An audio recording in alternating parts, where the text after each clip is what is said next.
Joined by Dougie Imrie. Dougie, thanks a lot for coming on. How are you doing? Hi Ross, I'm not bad, thanks. Thanks for having me on. All right, I just want to start off by asking you what your early football memories are. Yeah, like I say, I grew up going to watch Motherwell with my friends, but probably Motherwell fans don't want to hear that.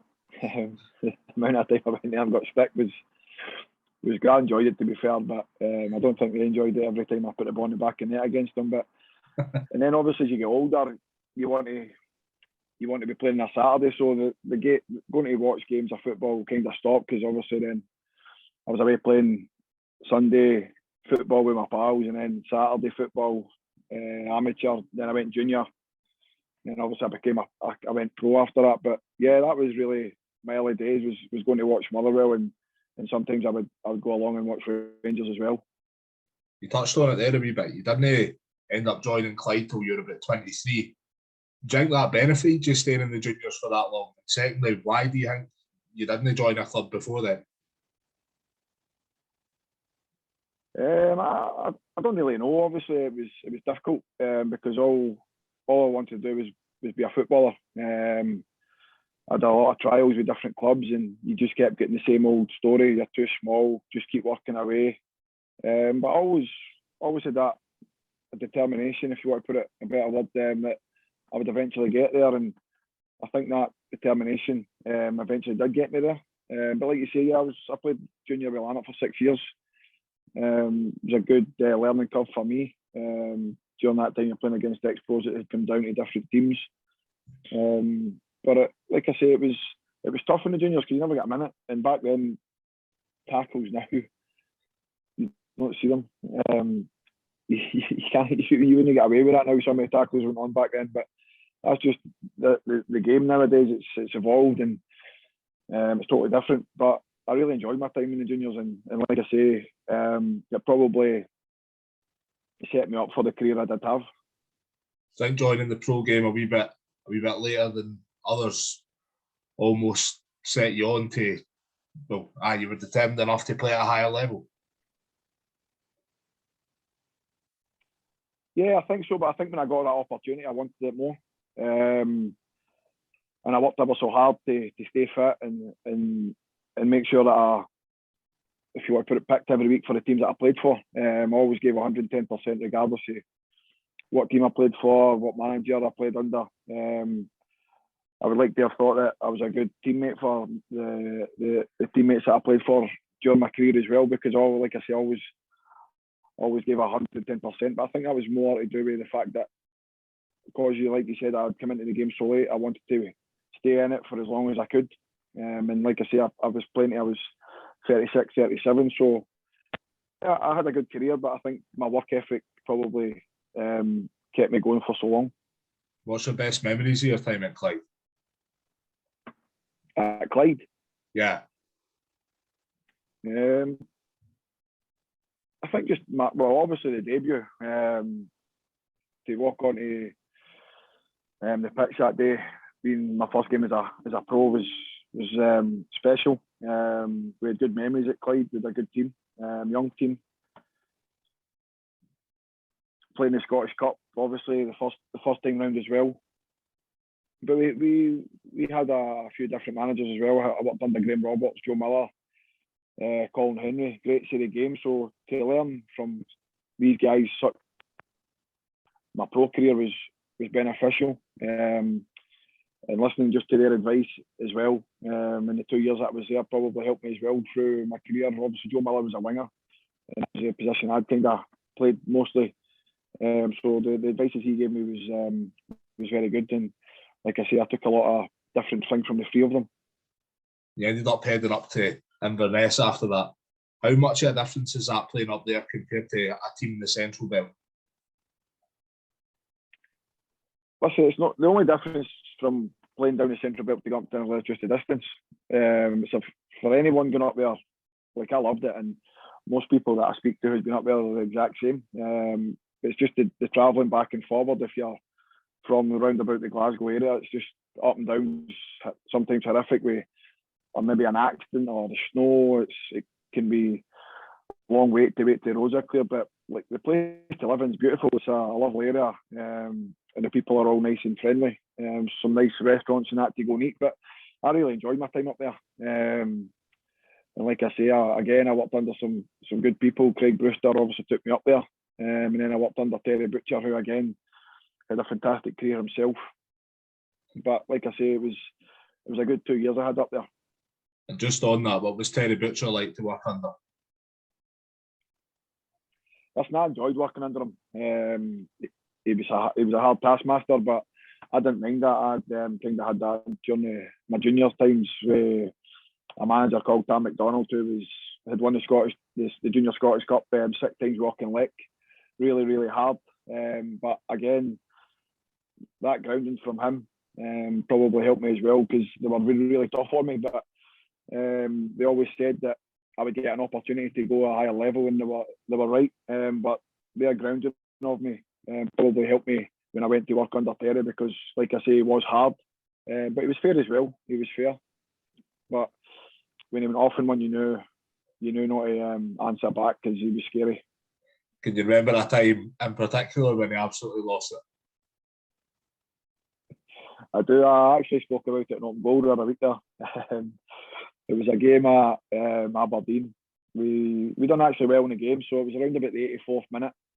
My ball's went into the box, and David Proctor's lost his man, and Gary McDonald was playing for Aberdeen at the time. He scored a header.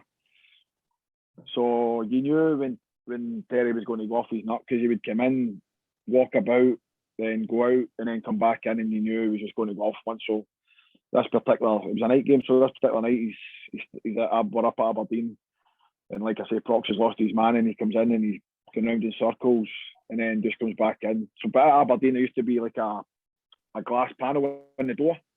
That got bluttered, that shattered, and then he just lost it. Goes up to Proctor, who's just a young guy, and just grabs him by the throat and pins him to the wall. And I was sitting right next to him, to be fair, and I'm just looking into space, and I want to make eye contact, because you probably would get it next. But it was just because he wanted to win games of football, and Proctor lost his man. So it was funny at the time. It wasn't funny at the time, but it was funny after it. Spells at St Mirren and Morton as well. We'll leave the St Mirren bit out for you. But I want to speak to you about your time at Morton. So talk me, I can't have you on and no ask you about the winner at Celtic Park. Talk me through that. Yeah, the result itself was astronomical. Like we had been on a bad run ourselves in the league, and obviously any time you get a cup competition comes up, it gives you that breathing space to just go and express yourself and kind of leave the league business behind. So again, you're going to Celtic Park with likes of Van Dijk, Griffiths, Cummins, top names, and we were written off. It was Celtic had won by how many? They had 27 corners in the game. I don't know how many shots they had in the game, and Little Morton won 1-0. And like I say, I obviously scored the winner, but it was just the effort of the boys put in that night. And that's what you need sometimes. You need to go to Celtic Park. I've been there many times with different teams. You need to, the 11 that's playing against them need to be at the best and top of their game, and you need one or two Celtic players to maybe fall short of their standards to have a chance. And like I say, that night we were fantastic and fully deserved they were win. And that killed Celtic's treble that year. But for us, it was, like I say, that night was just a night where we could relax and like I say, go and play our football. And for us, it was an astronomical win. Do you think games like that, do you think you go into it where there's just no pressure on you, and it's almost like, you say that a wee bit there, like a bit of a break for the league? Yeah, listen, the games the pressure's always on the big team, because the press and all that will get you written off before you even go there. So there's no pressure on us, or any team for that matter, going to Rangers or Celtic.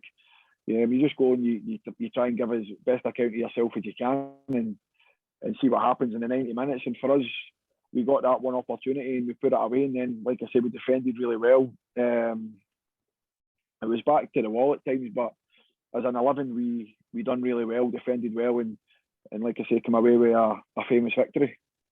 And I've been asked to ask you about this, the the 10-2 defeat against Hamilton. You got a double, but was that the lowest point of your career? Yeah, it was gutting, to be fair. It was as if boys had just gave up. To go anywhere and lose 10-2, it shouldn't have happened. But for us, it was poor from everyone. Myself, and I know you said I scored 2 goals, but I was part of that team. We should never be going to any team and losing 10-2. But listen, it happens. But it was just the manner that happened. You know, we were 2-0 down, get back to 2-1, and then just capitulated. I know it was probably we were down anyway, but you got to try and go and show a bit of fight and character to try and get something for the game. But that day was just, yeah, you're right. It's probably one of my worst days in football. How tough was that season as a whole? Because that was the season you went down, wasn't it? Yeah, it was. Yeah. Listen, we started the season pretty well. I think we won our first couple of games, and then we get a few injuries and started losing games of football. And I've been there a million times. When you're in that grain of losing games, it's difficult to try and pick up, and it just got bad and worse. And then, like I say, we go to Celtic Park and win 1-0, and you're thinking, right, is this the turning point? But it wasn't to be. And like I say, we won games of football, but inevitably we never won enough to stay up. And in that team, there's guys like Nacho Novo, Gary O'Connor, obviously aging versions of them. But what were they like to play with and obviously train with as well? Yeah, listen, they were great characters, and they were good to have around the squad. Listen, it wasn't for a lack of trying. We played well in games, and it just didn't come off. We just hit the post, hit the bar, had a number of chances to win games of football, and then you get sucker punched, the team score in the last minute and to win 1-0. It was just one of those seasons where nothing went our way throughout the season. Obviously, there was highs in that season, beating Celtic, but there was a lot more lows. Obviously, a club legend at Hamilton. Go to speak to you about that. The 3 managers you worked under there, Billy Reid, Martin Cann and Alex Neil. How much have you taken from all of them in your management career now? Yeah, I've been asked this question before. I think on a whole, you try and pick 1 or 2 bits from each and try and mould into your own. Obviously, you've your own way of how you want to play and manage, but I think it's important also to tap into what you've learned under previous managers. And I'll go back through them all. I've probably picked a little bit out of them all. Like I say, I've worked under the likes of Terry Butcher, Paul and Henry, guys that have been at the top end of the game. England captain and a Scotland captain. So, yeah, there's bits that you can pick, but there's also bits that you would probably, as a player playing through them, that you've went, I probably wouldn't do that. And that's the bits you leave at the door, and you try and take the rest with you in your journey. So it's strange playing with Alex Neil, for example, considering, well, playing with him then getting managed by him. Nah, listen, Alex was a fantastic footballer. I think if it wasn't for the injuries he had, he probably would have played for Scotland. If not, he would have played for Scotland, but he might have got a better move and went on to play with a bigger club, because he was a fantastic player. Read the game really well, done the dirty side of the game well, but like I say, just injuries probably held him back, and he was an even better manager. Fantastic man management, and that's probably why so far he's had the career and the success that he's had so far. I was speaking to Lewis Ferguson, telling him that you were coming on, and he was telling me that you were his coach at under-17s and then ended up playing with him in the first team. So on the flip side of that for you, did you have a bit of pride in that? The fact that you'd had such a positive impact in helping him? Yeah, listen, Lewis was a fantastic kid. He's a fantastic kid, and he's a fantastic footballer. I'm sure he'll go on to have a fantastic career as well. But yeah, you're right. Obviously, when Lewis first got his opportunity, and Lewis's opportunity came around because Greg Docherty went to Rangers. So, in fair play to Lewis, he came in. I think 13 games he had, and then gets his move to Aberdeen. But that's down to Lewis. That wasn't down to me. Obviously, like I say, I coached him, but Lewis had to come in and prove that he was good enough, and he's shown that. He's went to Aberdeen, and he's only a young kid. I think he's only 19, but you'd think he'd been around the game for a number of years with the maturity that he plays with. See, at the time under Alex Neil, it's all kind of ifs and buts. If Hamilton had kept Alex Neil and obviously a few players as well, What do you think they could have done? Do you think it could have ended up being like a stable top 6 club, or? Well, I definitely believe if we had managed to keep Alec and, like you said, the 4 players that had left when Alec went in January, I definitely think, and I've always said this, that we would have finished top 6 that year. No doubts about that. Because that team at that time would have ran through brick walls for Alec. We were just a unit. Everybody knew their job inside out. We had the mentality that if a team scored, we would score too. And it was fantastic. But then obviously Alec got noticed for what he'd done in that short space of time, and moved on. And we were gutted to see him go. And I think you could see that obviously then after from obviously January through to the summer, where we hardly won a game, that the place was dead with Alec leaving.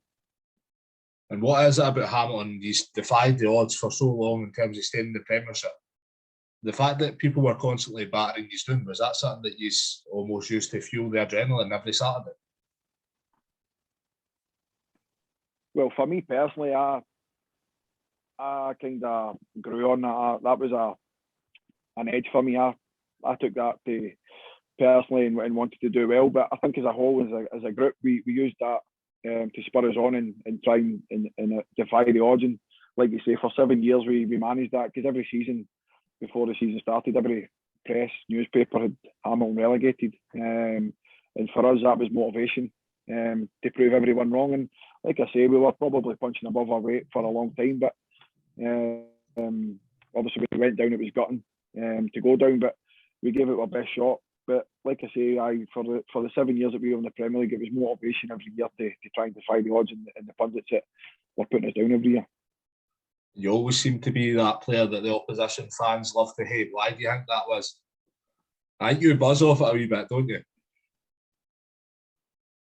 Yeah, listen, that was motivation for me in itself. See, anytime I went to another club and they were on you, that was motivation for me. I always just wanted to score a goal against certain teams. There was one or two that were worse than others, but for me it was motivation. And I think if you truthfully asked any other fan, would you have Dougie in your team, they would be turning and say yeah. And I think that was, like, obviously it was the same when I went to Hamilton. When I played against them at the time, it was you got it there. But for whatever team I played for, I always gave 110%. I think if I went to another club out with Hamilton, fans would have grew in and backed me anyway with just how the way I played the game. Moving on to what you're doing now, just before that, how tough a decision was it for you to retire, or take the decision to retire?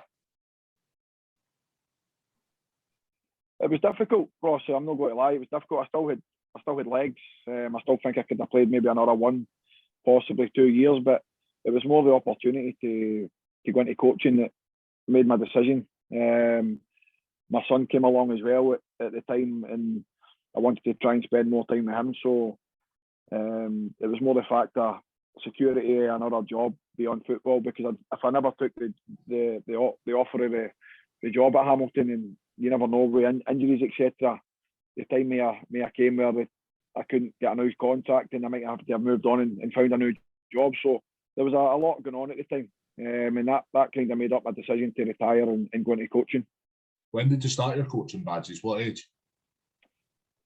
I started in 2015, 32. Was it something that you always wanted to get into? If I'm being honest, no, it wasn't.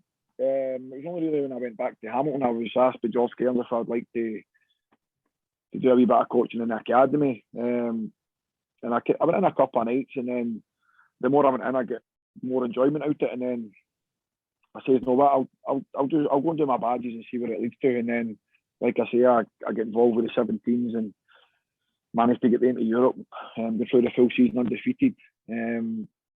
Playing the likes of Midtjylland and FC Basel, which was, for Hamilton Accies at the time, we've never been in that. It was always Rangers or Celtic, and it was phenomenal achievement from everyone at the club, not just myself, from everyone. Staff, Colin McGowan, Ronnie McDonald, people at the top end of the football club as well, who put a lot of money into it to buy into that. And like I say, it was, for me, it was pleasing to give something back to them for what they've done over the years for their youth academy and for Hamilton.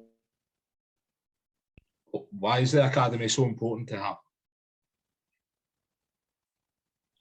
Listen, I think any academy is important, but for Hamilton's ethos, their ethos is all about bringing players through, try to sell them on, and I think for them, I think they've been very successful at that. If you want to go back to the first couple who left, the two Jameses, and then you've obviously got like Greg Docherty, Lewis Ferguson, Stephen Hendry. There's numerous players who have moved on, and I think their model works, and they've been passionate about that. So that getting to Europe, I think, is a pinnacle for the youth academy, and I think for them, they'll be proud for what they've put in and what they got back. Is developing young players something that's important to you and something that you enjoy doing?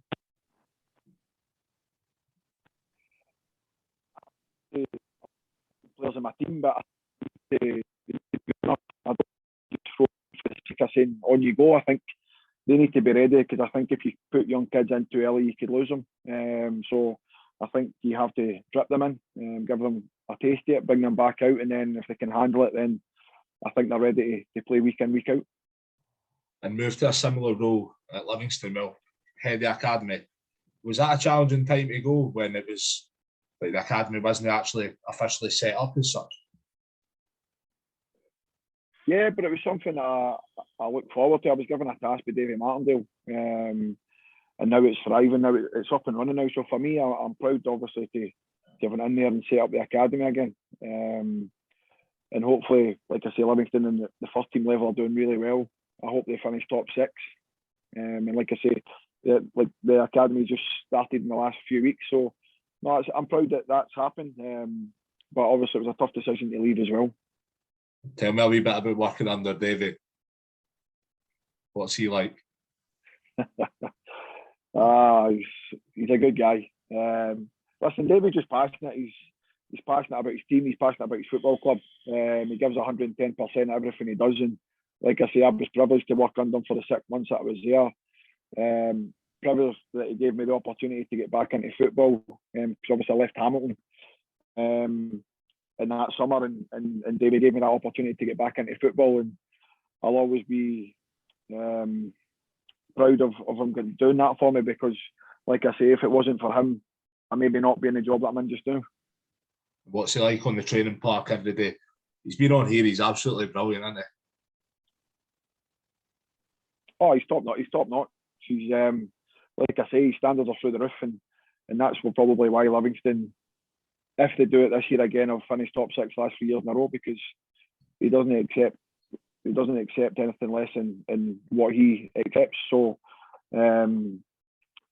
he's got to be proud of the job he's done at Livingston. And like I say, I was really fortunate to work under him and enjoyed every minute of it. And now, Morton Gaffer, how are you enjoying it, Dougie? It's good. I've been a coach for a few years now in first teams, but I didn't expect it to be as hard as it is. But listen, that's why you're in the job. That's why I wanted to get into the job. So, but it's been good so far. The team are doing really well. Since I've been in day one, they've been fantastic as a group.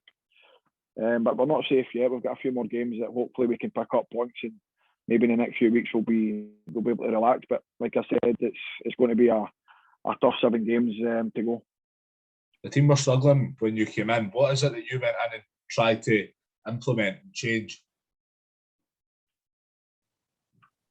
Yeah, you're right. When I went in, they were struggling. But again, I kind of just said to them to believe in themselves. The standards in the training field high.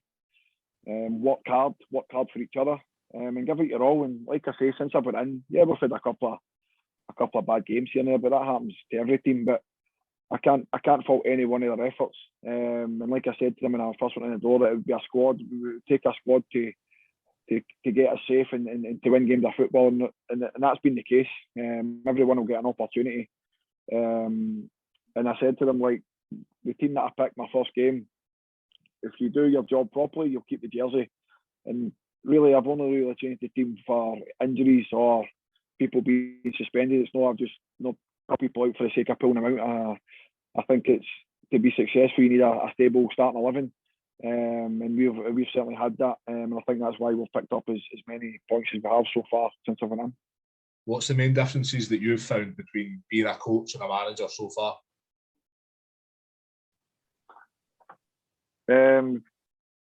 Decision making. You have to pick. But it's decisions you live and die with. You've got to make them. That's why you put yourself in that position. Obviously, dealing with players coming and chatting, they're asking why they're not playing. But that's, like I say, that's why you're in the job. That's why you want to have that career, and that's why I chose it, because I want to do it, and you've got to go and then make these decisions. And to be fair, I think I've got it right so far, but there will be a time where it comes where it goes the other way. But so far, it's been good.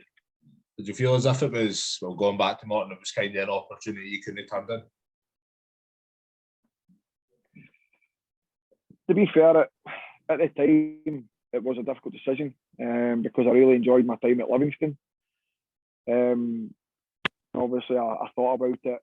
It was the job that I wanted, and it's what I wanted to do going forward. And I don't think you get many opportunities to become a manager. So I think if I turned it down, I'd have been silly. But I think I've made the right decision, and hopefully, in the long run, it's a successful one. And like I say, so far we've done well. But I'm not that naive to know that football's a funny old game, and that potentially could turn tomorrow, Friday, Saturday, whenever. So we just got to keep our feet on the ground and keep working hard as a group, and as a staff and as a football club. 2 Managers of the Month awards so far. Was that 283, 284? Too easy, eh? I wouldn't say it's too easy. I just think, like I say, my players and my staff have been great, and without them, you don't get these awards, Ross. So, like I say, all the praise must go to them. I can only pick a team. My staff only help me pick a team. The players have got to then go and do the work in the pitch. And like I said earlier, they've been different class for day one since I went in, and I've got to give them all the praise. Because without them, you don't win awards. And like I said, it's got nothing to do with me.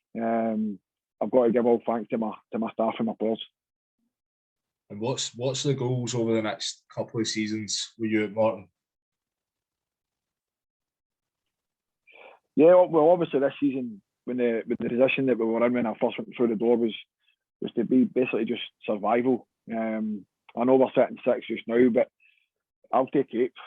Like, as long as we stay in the league and we don't need to go through the rigmarole or playoffs or go down or anything like that. At the moment, we're in a good position.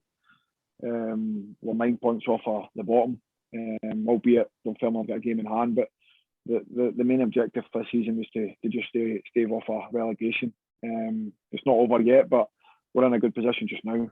But that can quickly change. So we'll keep our feet grounded and just take one game at a time. And hopefully, like I say, going forward, that we can potentially start challenging the top end of the table next season. Is there anybody since you've went into management, obviously as a young manager, that's maybe helped you along the way so far? Maybe give you advice or anything like that? Yeah, listen,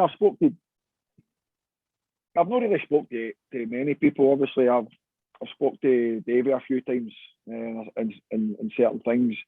But I've got to give a lot of credit to Andy Millen, who is my assistant. I'd worked under Andy for a few months at Hamilton, so I kind of briefly knew Andy, but he's been a massive help for me. And like I say, I've got to give Andy a lot of credit.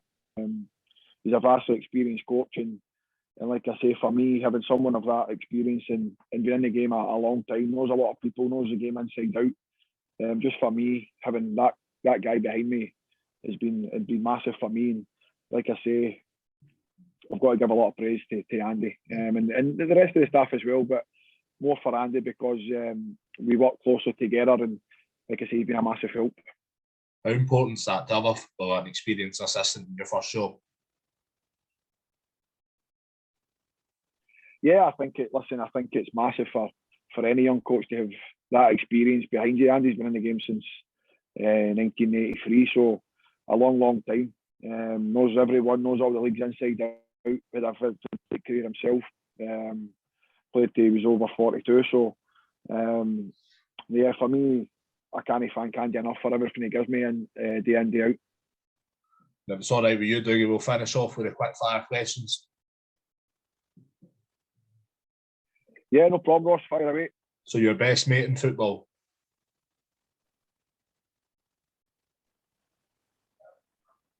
Ali Crawford. Your favourite goal?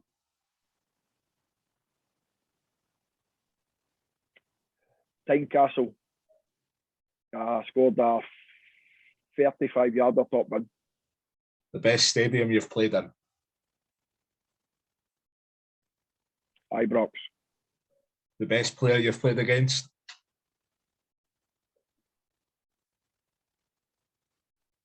Van Dijk. Your biggest achievement in football? Being part of the 2013 League Cup side with St Mirren, won the cup.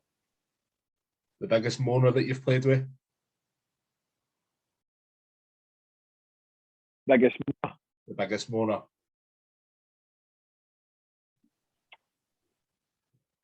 Paul McGowan. The funniest person that you've shared a changing room with?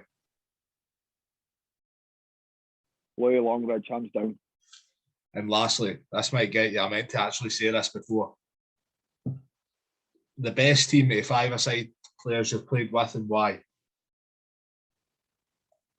You can put your cell in it if you like. Nah. Remy Matthews, goalkeeper, came up on loan from Norwich. Done great for us, fantastic keeper. He's now at Crystal Palace.